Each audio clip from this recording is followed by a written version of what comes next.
বিসমিল্লাহির রহমানির রহিম। অর্থাৎ নবী মুহাম্মদুর রাসূলুল্লাহ সাল্লাল্লাহু আলাইহি ওয়াসাল্লাম নিষ্পাপ মাসুম নবী হওয়ার পরে যে তারাবি পড়েছেন আজকে আমরা উপলব্ধি করছি 8 থেকে 9 ঘন্টা কিংবা 7 থেকে 9 ঘন্টা এর মধ্যে, কিন্তু আমাদের সমাজে 40 মিনিট থেকে 45 মিনিট এশা সালাত সহ তারাবি নামকরণে যে সালাত আদায় করা হয়, এটা কি আসলেই তারাবি হচ্ছে নাকি অন্য কিছু হচ্ছে, একটু তদন্ত করার জন্য বিবেচনা করার অনুরোধ করছি সচেতন ব্যক্তিদেরকে। পাশাপাশি তারাবির জন্য যে ইমাম নির্ধারণ করা হয় আজকে আমাদের সমাজে, এটি একটি খুবই লজ্জার এবং জটিল কথা। অধিকাংশ মসজিদে সারা বছর ঘুরে ফিরে সেই সূরাগুলোই পাঠ করে সেই মৌলবীগুলো, হাতে গোনা 10টা 12টা সূরা মুখস্থ করেছে, সেই মৌলবী তারাই আজকে মৌলবী ইমাম হিসাবে নির্বাচিত হয়েছে।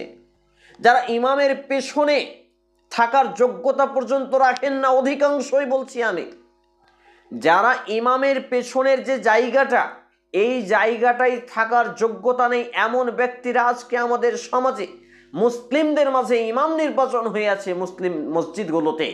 আর এটা হওয়ার আরেকটি ভয়ঙ্কর কারণ হচ্ছে অযোগ্য ব্যক্তিরা মসজিদ কমিটির নেতৃত্ব দিচ্ছে, মসজিদ কমিটির দায়িত্বে রয়েছে, এবং ঘুরে ফিরে সেই আম্মাপাড়ার কয়েকটি সূরা 2-4টা এদিক ওদিক থেকে লেজর লাগানো।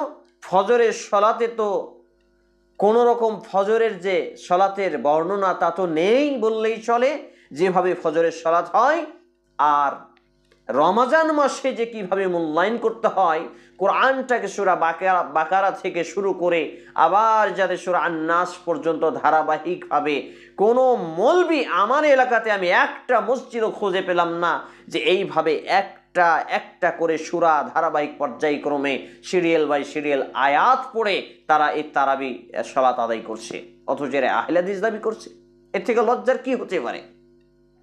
আরেকটি লজ্জার ব্যাপার হলো যে এই তারাবি সালাতের জন্য, নামাজের জন্য মানুষের যেই পরিমাণ ভিড় পড়ে, অন্যান্য ফরজ সালাতের জন্য মানুষের সেই পরিমাণ ভিড় পড়ে না। এটাও একটি বিষয় বলার অপেক্ষা রাখে না যে মুসলিম সমাজ আজকে কতটা অধপতনের অধতলে তলিয়ে গেলে এইরকম দুর্দশা আজকে আমাদেরকে দেখতে হয়।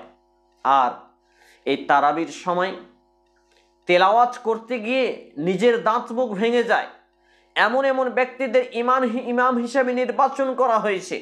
ওই যে বললাম শেখ মতিউর রহমান মাদানী হাফেজাহুল্লাহ তাআলার কথা অনুপাতে, যারা ইমামের পেছনে থাকার যোগ্যতা পর্যন্ত রাখেন না, অধিকাংশই বলছি আমি, যে একজন ব্যক্তি ইমামের পিছনে দাঁড়ানোর যোগ্যতা তার হতে হবে 5 ওয়াক্ত সালাতি নামাজি 1, নাম্বার 2 হস্তক্ষেপ মুক্ত মুখদাড়ি, নাম্বার 3 টাকনুর উপরে পোশাক পরিধানকারী, নাম্বার 4 হালাল রুজি ভক্ষণকারী, নাম্বার 5 সে যাতে ইমামের ভুল ত্রুটি হলে সংশোধন অর্থাৎ লোকমা প্রদান করার জ্ঞান থাকাকালে। 5টি জ্ঞানান্বিত ছাড়া কোনো ব্যক্তি ইমামের পিছনে থাকার যোগ্যতা পর্যন্ত রাখে না।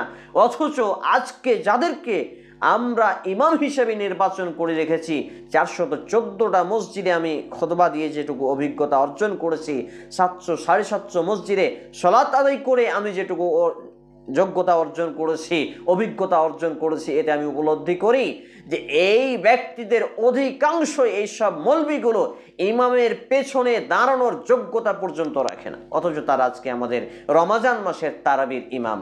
লা হাওলা ওয়ালা কুওয়াতা ইল্লা বিল্লাহ। তাহলে বিষয়গুলো ভাববে কে?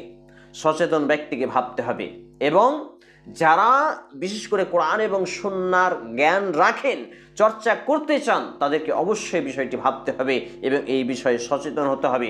উপযুক্ত ব্যক্তিকে দিয়ে তারাবির জন্য নির্বাচন করতে হবে। সারা বছর যেই লোকটা ঠিকমতো 10টা সূরা পড়লো না, সেই লোকটাই তারাবির নামাজ, সেইগুলো 1টা 2টা 3টা 4টা করে আয়াত পড়ছে, ঘুরে ফিরে একই কিছু হবে না সালাত এমন বলছি না। রমজান হচ্ছে কোরআন নাজিলের মাস। এই মাসে যদি কোরআনের মূল্যায়ন না হয়, একজন ইমাম যদি মূল্যায়ন না করতে পারে, সাধারণ জনগণ মুসল্লি কি করে মূল্যায়ন করবে? আলহামদুলিল্লাহি রাব্বিল আলামিন।